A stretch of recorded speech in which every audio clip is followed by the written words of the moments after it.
বন্ধুরা যাদের ফেসবুক আইডিতে একাধিক পেজ আছে, এই পেজগুলো রাখছেন, সেই পেজগুলো আপনারা কিভাবে পার্মানেন্টলি একবারে ডিলিট করে দিবেন, আজকের ভিডিওতে তোমাদেরকে সেই জিনিসটা দেখাবো। পুরো ভিডিওতে অবশ্যই কন্টিনিউ করবা, অবশ্যই আমার স্ক্রিনটা একটু লক্ষ্য করবা।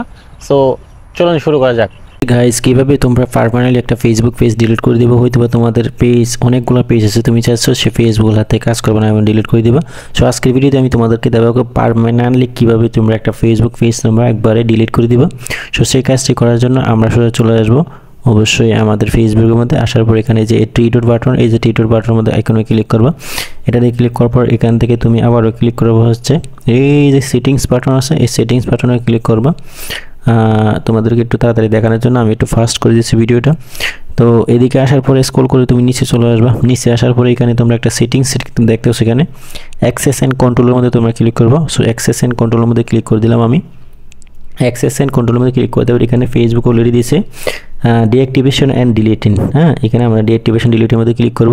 এখানে ক্লিক করার পর এখানে ফেসবুকে অনেকগুলা কি দিছে। ফেসবুকে চাইলে তুমি এখানে হচ্ছে ডিঅ্যাক্টিভ করতে পারবা, ডিলিট পেজ করতে পারবা। ফেসবুকে চাইলে এখানে ডিঅ্যাক্টিভ করতে পারবা, এখানে ডিলিট পেজ আনপাবলিশ পেজ করতে পারবা। ঠিক আছে, মানে this is can temporary and you are people, মানে টেম্পোরারি তুমি চাইলে এখানে আনপাবলিশ করে রাখতে পারবা। তো আনপাবলিশ করে রাখবো না, এখানে সরাসরি একবারে ডিলিট করে আমি তোমাদেরকে দেখাবো। সো ডিলিট করার জন্য তোমরা ক্লিক করবো হচ্ছে এই যে মাঝখানে যে ডিলিট পেজ আছে, এই ডিলিট পেজে তোমরা ক্লিক করবা। ডিলিট পেজে ক্লিক করবে, এখান থেকে কন্টিনিউ বাটনে ক্লিক করবা। কন্টিনিউ বাটনে ক্লিক করার পরে তোমাদের কাছে হয়তো বা পাসওয়ার্ড চাইতে পারে। আমার কাছে চাই নাই, আমি আরও একবার বিভিন্ন কাজ করছিলাম সেই জন্য। সেখানে ফেসবুকে বলতেছে তুমি কী জন্য সেটা তুমি ডিলিট করে দিবা। I spend too much time to the Facebook, I have a privacy concern, I don't feel safe on Facebook, my account was hack, I no longer find Facebook useful. তো আমি আসলে তোমার যেটা মন চাই, ঠিক আছে, যে কোনো একটা রিজন তুমি সিলেক্ট করে দেবো। আমি এই যে প্রথমটা আমার মোটামুটি ভালো লাগতেছে, I spend too much time two Facebook, অনেক সময় দিচ্ছি আমার ফেসবুকে, সেই জন্য এই পেজের মধ্যে। সো আমি এটার মধ্যে ক্লিক করে দিলাম, উপরটার মধ্যে ক্লিক করে দেওয়ার এখানে ফেসবুক করে দিতে টাইম স্পেন্ড অন ফেসবুকের মধ্যে বিভিন্ন কিছু এখানে দিয়ে দিচ্ছে এডিট নোটিফিকেশনের মধ্যে। আমি কোনো কিছু ক্লিক করবো, এখানে সোজা হচ্ছে এই যে কন্টিনিউ বাটন আছে, এই কন্টিনিউ বাটনে ক্লিক করবো। কন্টিনিউ বাটনে ক্লিক করবে, এখানে ফেসবুকে বলতেছে এখানে সে তোমার যে এই পেজের মধ্যে যতগুলো পোস্ট ছিল সেই পোস্টগুলো এখান থেকে তুমি চাইলে এগুলা ডাউনলোড করে নিতে পারবা। এবার তোমার ডাউনলোডের ইনফরমেশন তুমি ডাউনলোড করে নিতে পারবা, এই যে ইনফরমেশন। এবার ট্রান্সফার ইনফরমেশন তুমি অন্য পেজের মধ্যে ট্রান্সফার করে নিতে পারবা অন্য অ্যাকাউন্টে। Before you delete your Facebook account you can trans on your copy of your information and any another service. ঠিক আছে, এখান থেকে তুমি চাইলে এগুলো করতে পারবো। তো এখানে ফেসবুক বলতেছে এখানে পার্মানেন্টলি ডিলিট। ঠিক আছে, once I delete you first begin you want to able to reactive your face or reactive and any continue, বিভিন্ন কিছু দিতেছে। আমি সোজা এখানে ক্লিক করবো না, আমি সোজা ক্লিক করবো, এখানে কন্টিনিউ বাটন আছে, এই কন্টিনিউ বাটন ক্লিক করে আমি তোমাদেরকে ডিলিট করে দেখাবো পেজটা। এখানে ডিলিট বাটনে ক্লিক করে দিলাম।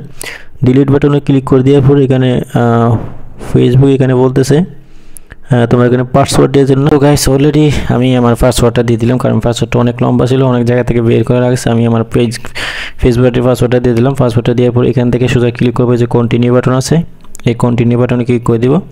কন্টিনিউ বাটনে ক্লিক করে দিলে আমার যে পেজটা আমি ডিলিট করার জন্য চাইছি সেটা পার্মানেন্টলি একবারে ডিলিট হয়ে যাবে। এখন বাকি প্রসেসে যাওয়া যাক, ফেসবুকে আসলে কি দেখায়, কি প্রসেস দেখায়, কোথায় নিয়ে যায় ফেসবুকে, সে পর্যন্ত আমাকে অপেক্ষা করতে হবে। সো আমরা অলরেডি চলে আসলাম নেক্সট স্টেপে। এখানে ফেসবুক বলতেছে ডিলিট রাজধানী ফেস ইনফরমেশন। এখানে Facebook when you delete your Facebook page you want able to retrieve the content and information that your page has been shared on Facebook. Your messenger and all of your messages will also delete. সব কিছু Facebook এখানে delete খেতে বলছে, যে সব কিছু delete হয়ে যায়, কোনো সমস্যা নেই। এখানে কন্টিনিউতে ক্লিক করে দিলাম। কন্টিনিউতে ক্লিক করে দিলাম। এখানে ফেসবুকে আরও একটা অপশন এখানে দিয়ে দিছে, আমি তোমাদেরকে একটু দেখাচ্ছি। ফেসবুকে delete this page, the following page will be delete and you will be switch to নীলফরি ভিডি, you can reactive within 30 days by loading as নীলফরি ভিডি and going to account setting. আমার যে ফেসবুক যে মাদার আইডি আছে সেখান থেকে আমি চাইলে 30 দিনের ভিতরে আমার এই পেজটা আমি আবার রিব্যাক করতে পারবো। এটার সময় থাকবে 30 দিন পর্যন্ত। 30 দিনের ভিতরে আমি যদি আবার অ্যাক্টিভ না করি, পার্মানেন্টলি সেটা ডিলিট হয়ে যাবে। সো আমি চাই পার্মানেন্টলি ডিলিট হয়ে যাক। আমার অনেকগুলো পেজ, এতগুলো পেজ রাখার দরকার নাই। সো আমি এইখানে ক্লিক করে দেবো। ডিলিট পেজের মধ্যে ক্লিক করে দিলাম। ডিলিট পেজে ক্লিক করে দেওয়ার পর এখানে বাকি প্রসেস কোথায় নিয়ে যায় দেখা যাক। সো ক্লিক করে দেওয়ার পরে এই পেজটা পার্মানেন্টলি ডিলিট হয়ে গেছে অলরেডি। এখন ডিলিটের মধ্যে এটা হচ্ছে হয়ে গেছে। সো সেটা যদি আমি আবার যদি কামব্যাক করতে চাই, তাহলে আমার এই যে ফেসবুক যে অ্যাকাউন্টটা আছে সেই অ্যাকাউন্টের সেটিংসে গিয়ে আমি চাইলে সেই ফেসবুক পেজটা আবারও আমি ব্যাক করে আনতে পারবো। 30 দিনের ভিতরে সেই কাজটা যদি আমি না করি সেটা পার্মানেন্টলি ডিলিট হয়ে যাবে। তো আমি চাই পার্মানেন্টলি ডিলিট হয়ে যাক, আমার অনেকগুলো পেজ, এতগুলো পেজ রাখার দরকার নেই। সো তোমরাও চাইলে এভাবে পার্মানেন্টলি তোমার পেজটা তুমি চাইলে ডিলিট করে দিতে পারবো। অতিরিক্ত যে পেজগুলো আছে সেই পেজগুলো, অতিরিক্ত পেজ থাকলে বিভিন্ন switch on log in log out করলে না পেজ নিজের পার্সোনাল পেজের মধ্যে সমস্যা হয়ে যায়, যার কারণে আমার প্রায় 6-7টা ফেসবুক পেজ, যার কারণে পেজটা আমি পার্মানেন্টলি ডিলিট করে দিলাম। আশা করি তুমি বুঝতে পারছো। ভিডিওটি শেয়ার করে দিই, নতুন ভাই বোনেরা যারা আছে তাদেরকে দেখার সুযোগ করে দিবে। আল্লাহ হাফেজ।